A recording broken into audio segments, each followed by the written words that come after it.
with Larry that you'd have to see the language of the bill and how it's crafted and so on. But I would agree in philosophy, I guess, Phil, that maybe it should be looked at, and I'm not sure why it hasn't in the past. But I also think that there's way too many politicians that are afraid to say, I really don't know enough about that subject to comment on it. But I am going to say I don't know enough about this subject to comment on it. So when you come into that situation, you say, I'll get back to you on that, and that's what I would say. We just came from budget meetings today at the Meade County Commission. I know that the counties have their back up against the wall. Meade County is actually fortunate in that we have experienced growth the last 4 or 5 years, and that our tax base has grown considerably. But we do have, we were just at the Meade County Commissioners Convention last week, and it was brought up in one of the resolutions about license plate fees. License plate fees have not been changed since 1982. And so there'll probably be some legislation that goes through the state, and that would directly impact county revenues. And so obviously being a Meade County Commissioner, I'm going to try and work to ensure that counties get their fair share of any revenue that's produced in the state.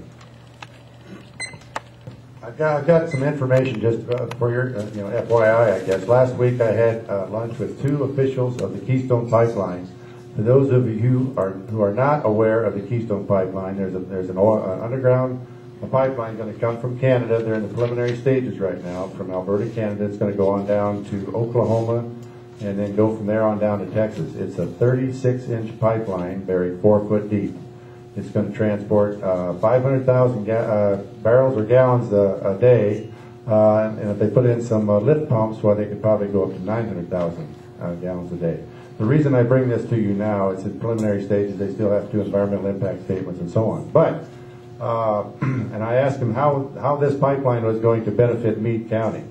And he said that basically they're going to pay taxes on three criteria. I can only think of 2 of them. The value of the asset, which is the pipeline, and how much oil goes through that on a daily basis.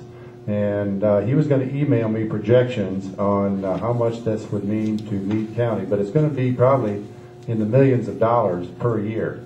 Now, what I don't know is how that it's probably going to help the county and lower your property taxes, but how it's going to affect education, I don't know, because I don't know how they're going to use that with the school aid formula. Maybe Larry or Tom would know that if they would put that in and reduce. As local property input and then reduce the state portion of the aid, it's not going to benefit education all that much. If they would use it in addition to local property taxes, well, then it could have a huge effect on your education funding for 46-1, because the pipeline is going to go right down through 46-1. So it's preliminary stages. We'll know more probably in 6 months, but it could impact education to a great degree. Well, education funding it's been a problem, and I share your concern because there's a generation that when we came out of college, women, especially women, they had fewer choices at that time, and a lot of them went into teaching. The best and brightest went into teaching or nursing, and now they have other options when they're coming out of college, and so we're losing some of the top quality women and men that don't go into teaching. I think we have to raise the status of teaching. In other countries, teachers are viewed with much higher esteem. They're paid higher, and they realize that our children are under there 6 or 7 hours a day, and it's a big problem. Obviously, when you get down to the state legislature, you've got a certain dollar value of revenue, and you've got expenditures, and you just have to set priorities. And I'm not sure that the priorities have been set adequately or appropriately, I guess.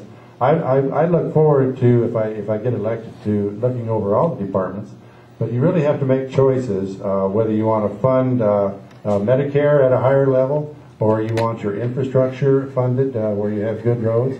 Those are decisions that legislatures have to make. But I think education has to be raised to a higher level, and because otherwise we're going to have a lot of students, teachers that have maybe 2-point grade point averages in high school or college, teaching our kids and expecting them to be, lead the nation in technology and so on. So I agree. I think they have some concerns. As I said before, I was in the classroom for 3 or 4 years. My wife's been a teacher for over 40. Our daughter is teaches at a community college.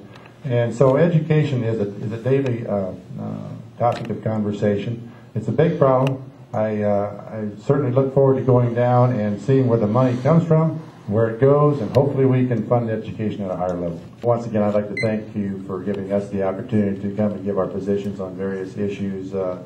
I too would like to ask for your support. I think I bring some experience in the 4 areas that I spoke of earlier: agriculture, education, economic development, and public service. And I think that I've had the opportunity in this country to have some successes and some failures, and I think you learn as much by the failures as you do your successes. And I think with those comes judgment. And I think I'm hopeful that this financial crisis, which is now on Wall Street and Washington, D.C., I hope they get it cleared up.